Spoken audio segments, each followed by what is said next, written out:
My name is Karen Winter, and I'm a lecturer in social work at Queen's University Belfast. I would hate you to think that I've spent my life in an ivory tower, because I haven't.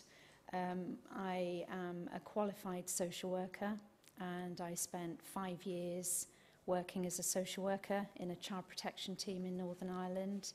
Then I was its manager for another 5 years, and then I spent 5 years as a guardian ad litem representing children in court proceedings, education being one of the things that I may have represented them on in terms of their care planning. So I come with professional practice, and I'd like to think a little bit of expertise in there, as well as my academic qualifications. My PhD is regarding young children in care. I am one member of a team who carried out this piece of research. I'm based in social work, as you've heard. Professor Paul Connolly, who some of you will know, is based in education and runs the Centre for Effective Education. Its whole emphasis is on the effectiveness of services and interventions.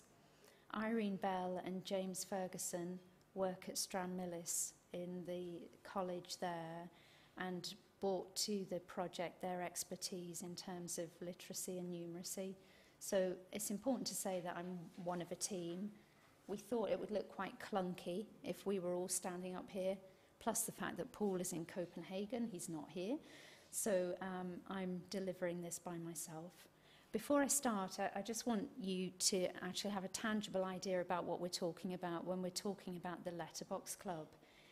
This is a program whereby personalised parcels of reading and numeracy materials are sent to all children in foster care between the ages of 7 and 11 years.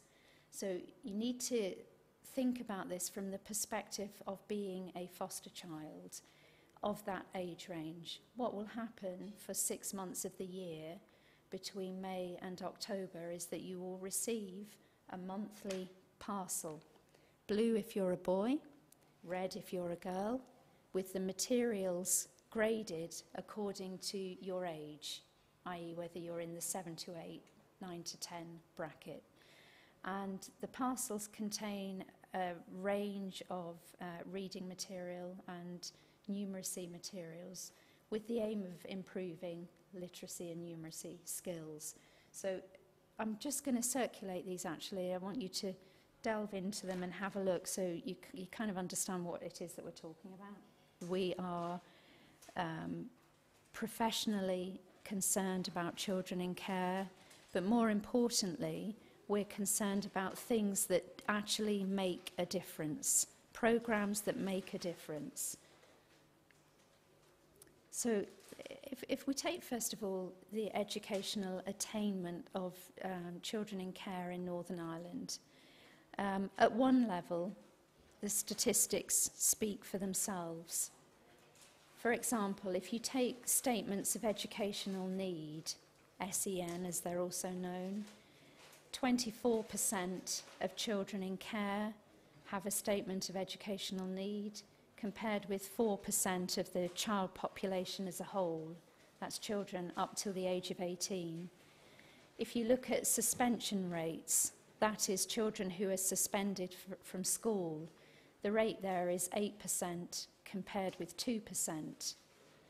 Exclusion rates, which if you're involved in education, you'll know it has very serious implications, where you're permanently excluded from school and alternative arrangements have to be made.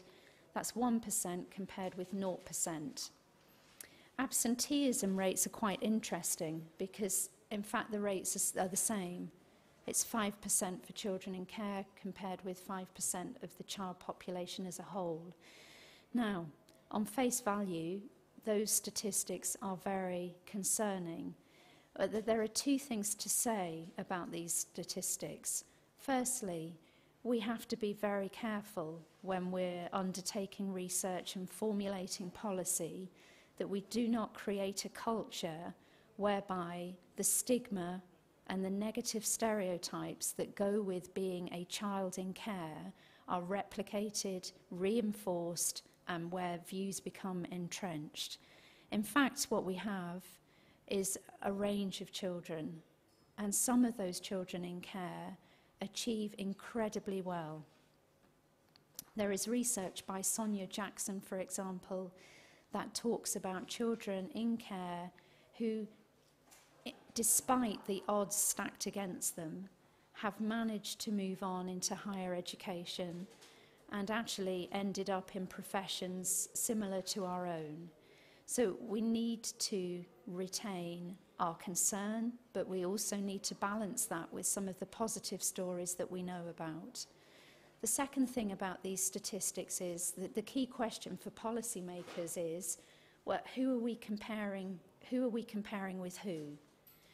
What these statistics do is they compare children in care with the child population as a whole.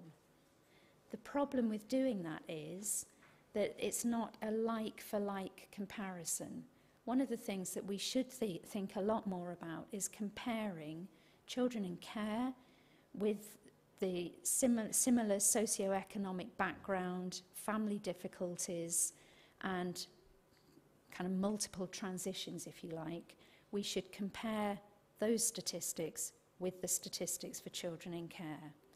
Because what we have to try and understand is it the in-care experience that leads to the poor educational attainment? And if we drill down further, one of the things that we need to think about is there a difference between being a child in a stable long-term foster placement or in residential care, where we know that there is a revolving door in terms of the other children coming and going, the staff coming and going, the likelihood that the units are built in such a way that you have a short-term unit followed by a medium-term unit followed by a long-term unit. So it's very important for us to try and be much more specific about exactly what we're talking about. And one of the problems is that we don't actually have that information at the moment, which is deeply upsetting for me and very frustrating. We need to compare the right children with the comparative children in order to understand what it is about the being in care that might be concerning or not concerning. Children in care, if they're faced with transitions, will struggle enormously to form networks and supports. Last year, we had to move out of our house. I've got 3 children, and we had to move out of our house for work to be done on the house. We moved, we had to move again, and we had to move again. And this took place within a very short space of time, over a period of months.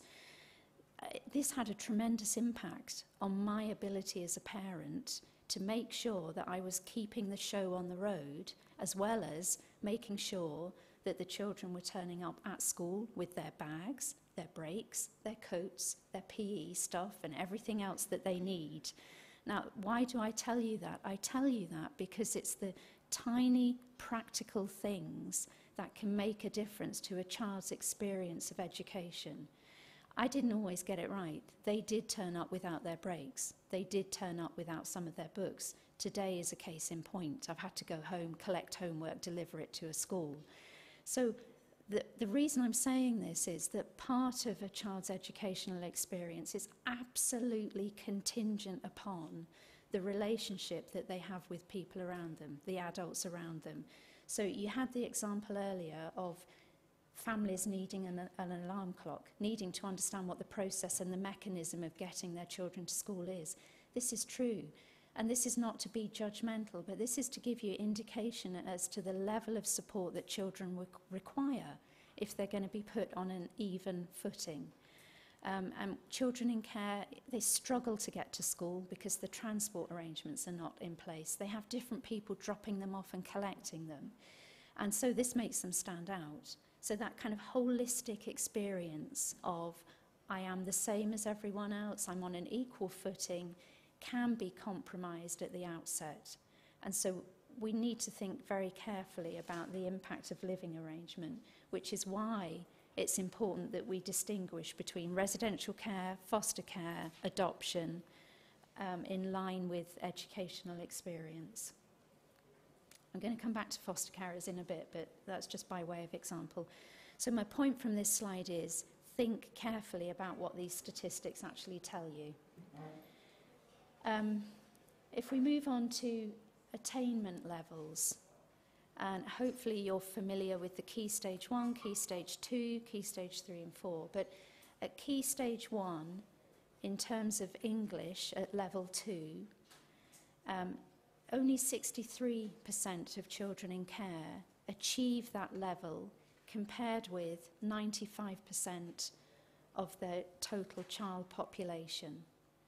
At maths at level 2, it's 70% compared with 95%. Now again, we need those figures actually broken down. We need to compare similar socioeconomic backgrounds, etc., with the child in care population.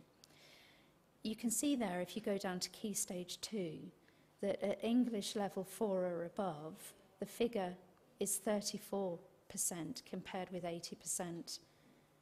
And for maths, it's 37 compared with 81. Well, for you, if you're involved in policy making, what's the take-home message from that? The take-home message from that is that the older the children get, the bigger the gap becomes. The message, therefore, underpinning that is that the early years, as you've already heard, is absolutely critical. Things have to be got right at primary level. The equal footing has to be applied there if they are to stand a chance at all, because by the time you reach 11, the gap has widened, and the statistics show us clearly that that gap actually widens then through into secondary schooling and beyond.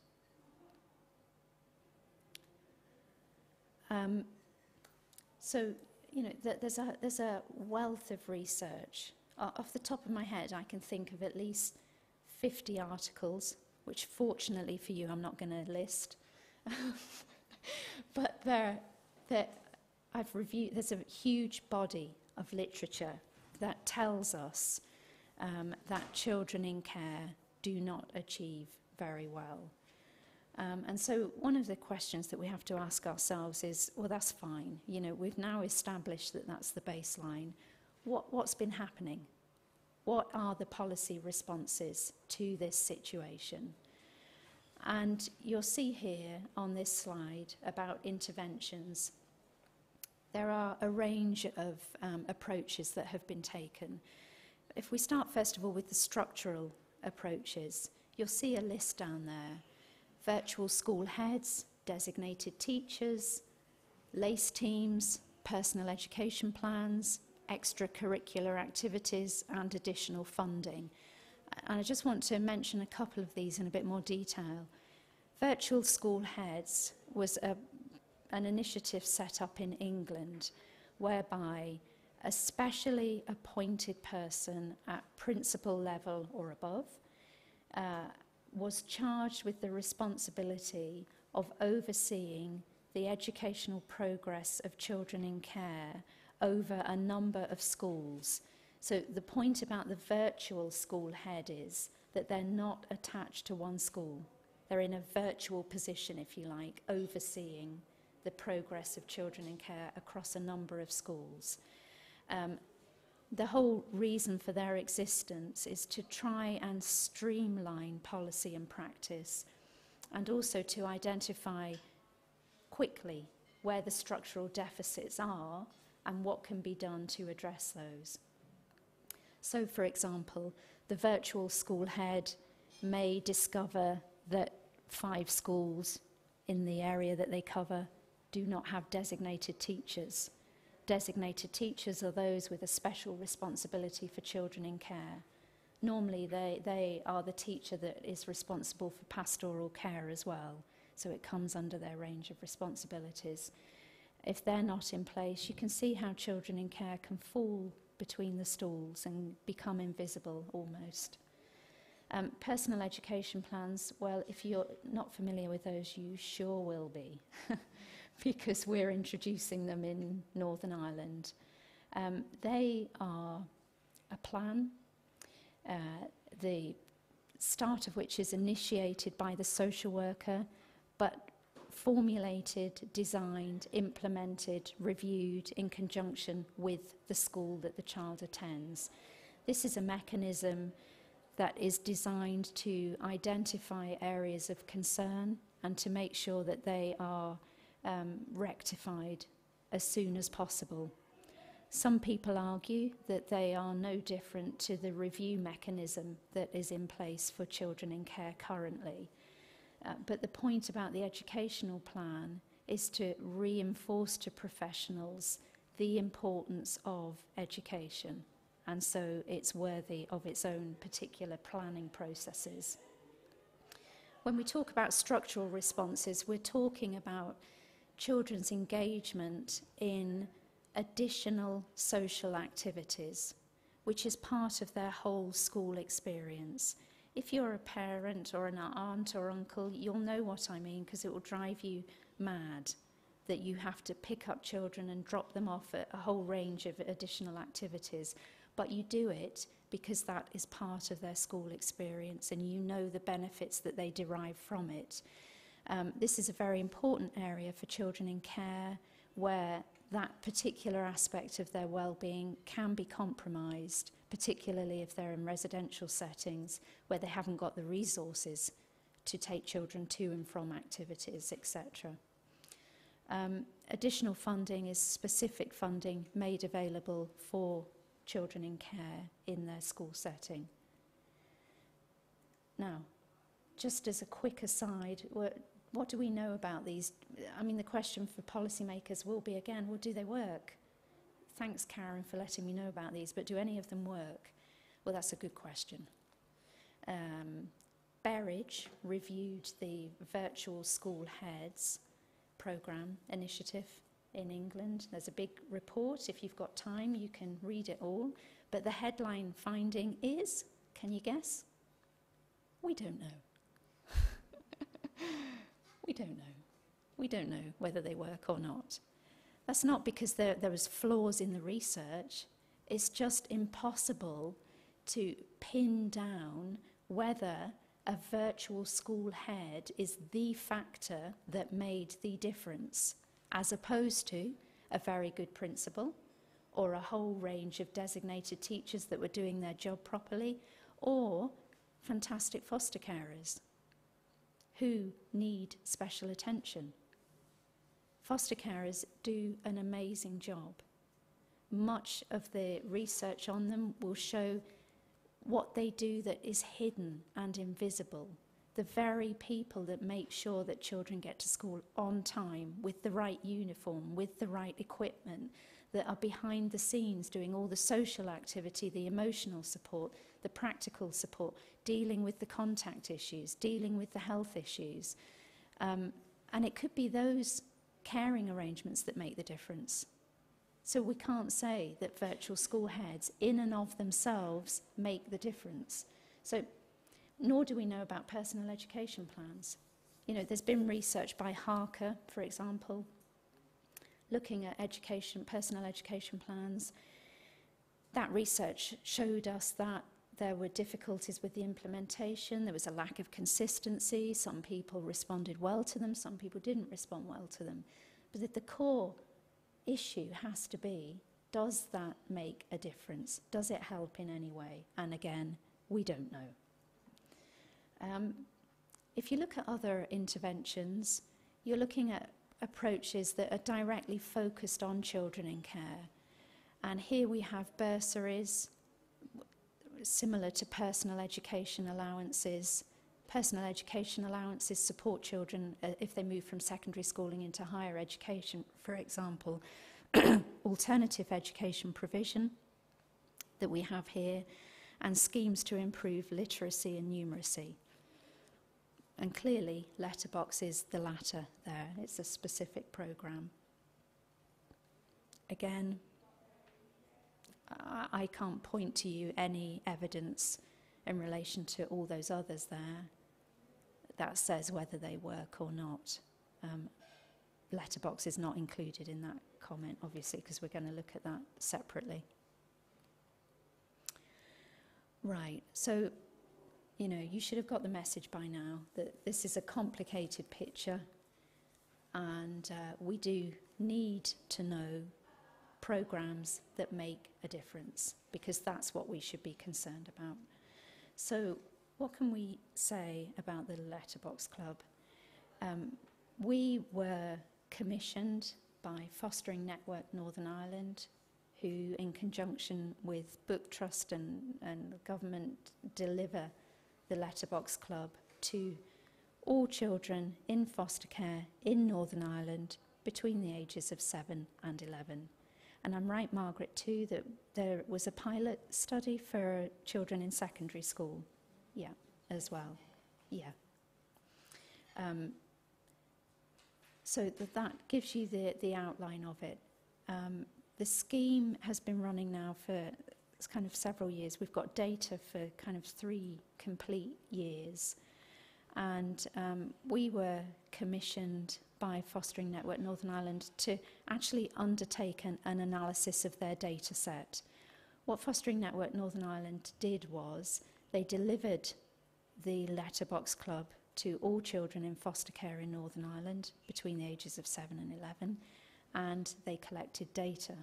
So they collected data on children's reading and maths scores before the programme was delivered, and then at the end of the programme. So you've got this 6-month intervention, a pre-measure and a post-measure, okay, designed to answer the question, does this improve outcomes or not? We decided that this was a very important programme, and so we actually extended our own remit with the permission of Fostering Network by deciding that we wanted to review the reading materials, the maths materials, as well as look at the data set. We wanted to kind of expand our knowledge much further.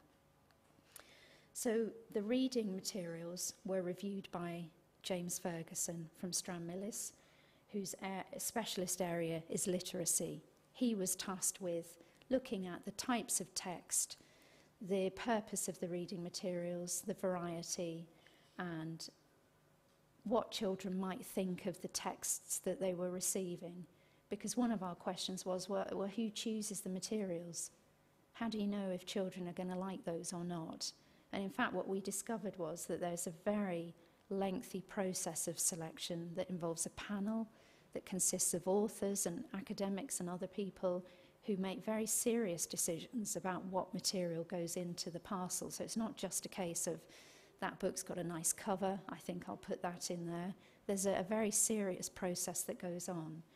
We found in our evaluation of the reading materials that they ranged enormously in terms of the text, the type of stories that were included, and the content. So some of the books are practically orientated, they're stickers, they're maps, and some of them are much more story-based.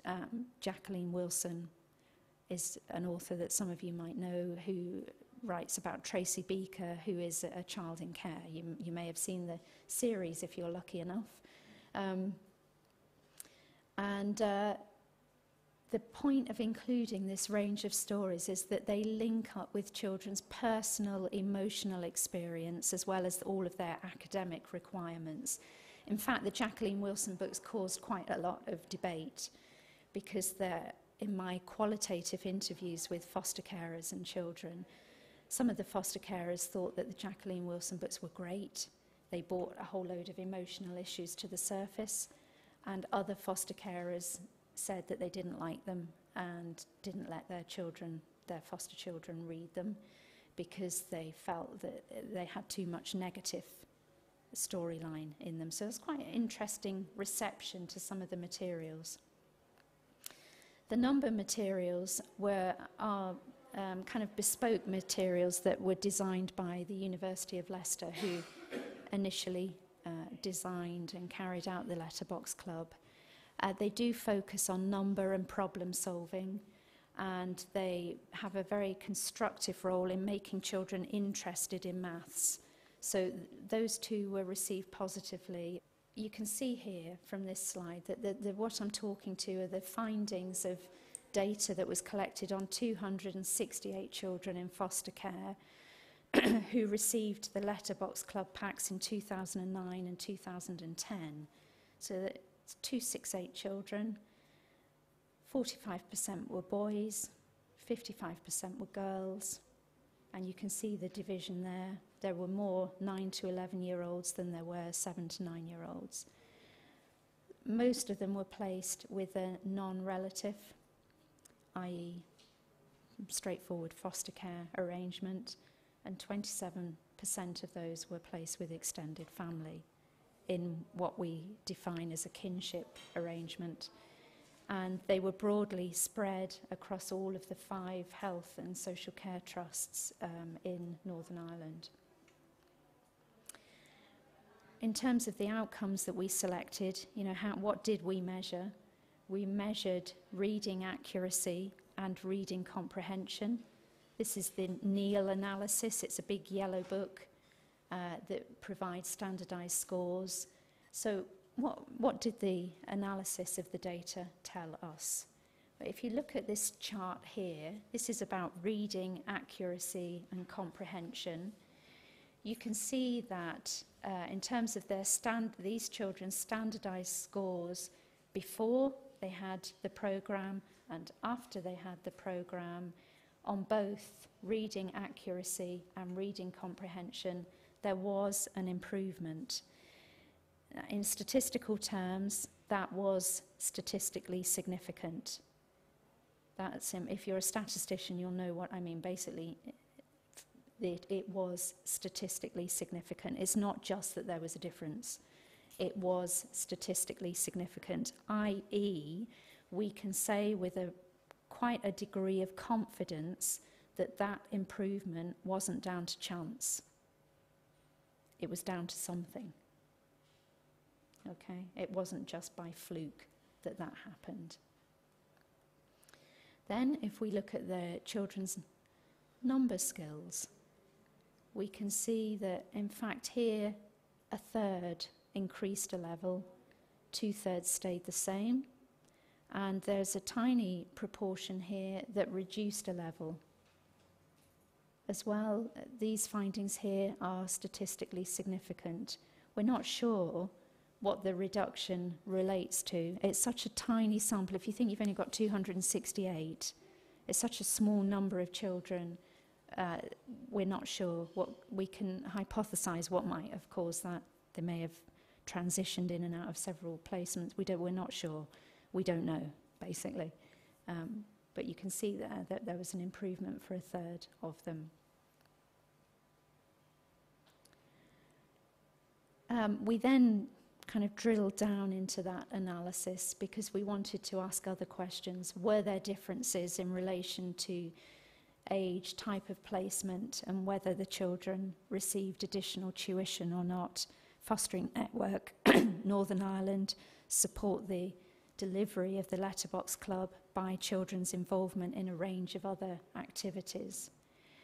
We found small differences in relation to gender, attendance at the Fostering Network Summer Scheme, and attendance at the additional Letterbox Club events.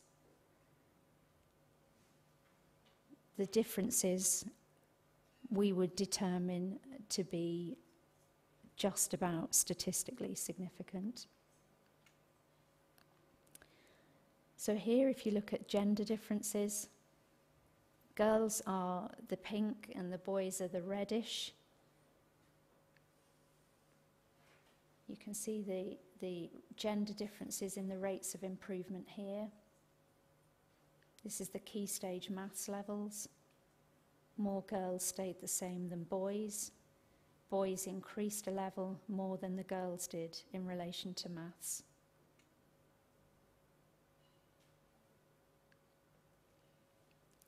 If you look at the differences in rates of improvement associated with other events, those that attended the summer scheme and the additional Letterbox Club events made a difference or improved at a greater rate than those that did not attend those events. Well, it's obviously one of the things of concern for the Fostering Network Northern Ireland is that there's an enormous amount of effort that goes into providing a summer scheme and additional events to support children.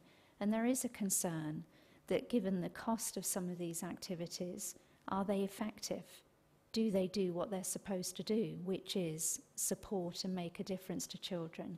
And these results indicate positive improvements. We've actually got another data set. There are 3 years' worth of figures now, and they all individually and together as a combined whole say the same thing.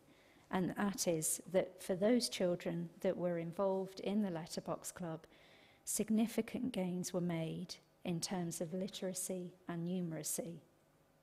Each year's statistics tells us the same thing.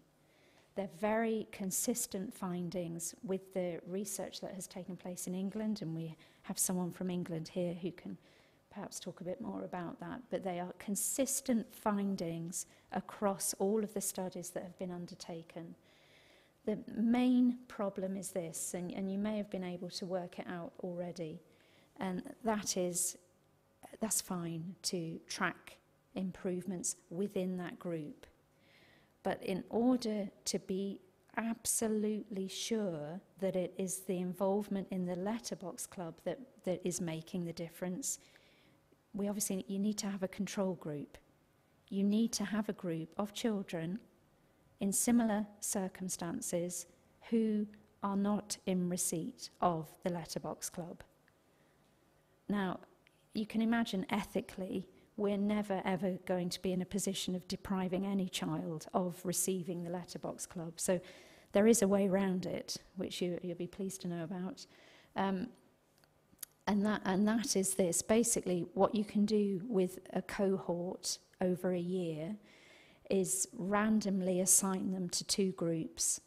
One that receives the Letterbox Club between May and October, and the other group receiving the parcels between November and into the following year. So they all receive the material. No child loses out. It's just delivered in 2 different time frames, which then provides the comparison in terms of whether it's the Letterbox Club that is making a difference to those scores. We have agreed in principle with Fostering Network Northern Ireland that this is a study that is worthy of being carried out. It would be the first of its kind, and I want to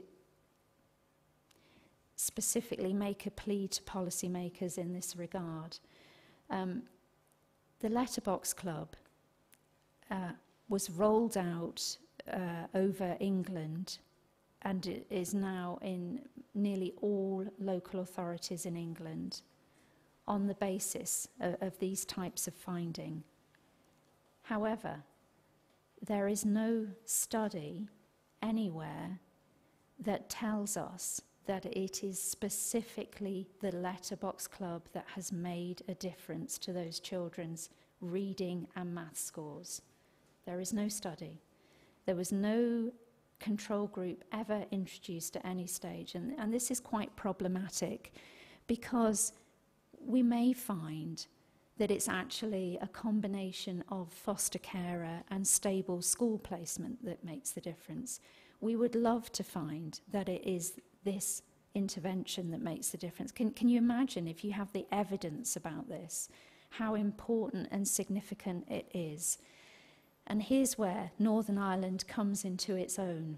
We've discussed this idea with Liz Canning of Book Trust, and they are extremely excited about the possibility of us being able to do this in Northern Ireland, because what's happened in England is that it's been rolled out to all local authorities, but devolved out to all local authorities. So each local authority is responsible for the delivery of the Letterbox Club. And what this means is there will be clear differences in terms of the way it's delivered, how consistently it's delivered, whereas Northern Ireland is unique.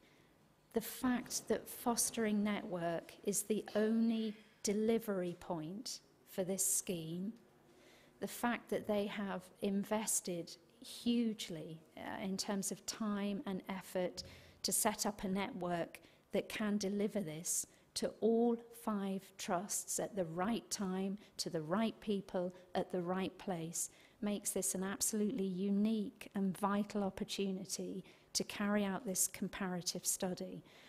And we really need the backing of policymakers to do that, both practically as well as giving publicity to it. You will have a small sample. The samples will be quite small, but it will be the first study of its kind that enables us to say with a pretty good degree of conviction that it is the Letterbox Club that makes a difference. Why are we interested in that? You might be sitting there thinking, well, that's Karen and Margaret and everyone else generating business for themselves. No. If you're working with children in care like Margaret does, like I do, you are interested in evidence. Why are you interested in evidence? You're interested in evidence because you need evidence-informed interventions.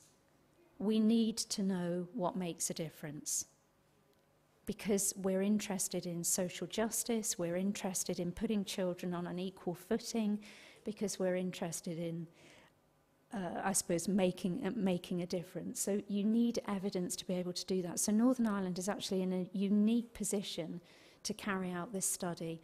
I feel personally that it's a great loss that this can't now happen in England because it's been devolved downwards. You wouldn't be comparing like with like because you've gone down to local authority level.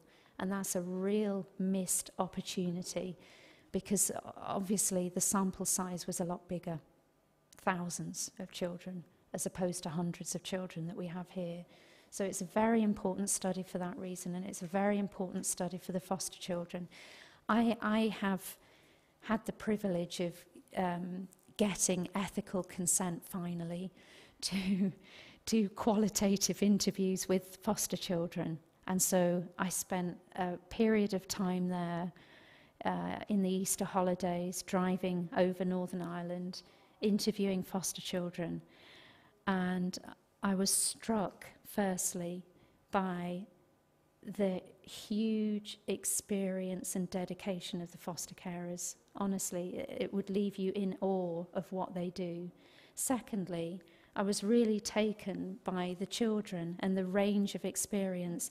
I'm not going to gloss over it and say that they all love the parcels, because I interviewed some and they were like, yeah, got a parcel. Not really that interested in what's in it. And then I spoke to other children who had formed a little bookcase in their bedrooms, which is what one of the hidden purposes of the letterbox is, that you have your own set of books, who brought the books down, who showed me their favourite stories. Horrid Henry's up there because he talks about bogey and things like that. And who also read me stories. So there's a huge range of experience and engagement, but the real important role of the foster carer in supporting that there. So having spoken to the children, I know it's the right thing to do. I really do, because it forms an evidence base that then informs policy. We have a programme that works. This is fantastic. We can get behind it with more resources and more money. Or we might find out that there are other variables, but it's important that we do that. So the other thing that we've done successfully in trying to promote this aim is that we've secured a Dell studentship to actually undertake the research. This means that you get somebody that is paid a certain amount of money for a 3-year period to undertake a PhD on this RCT.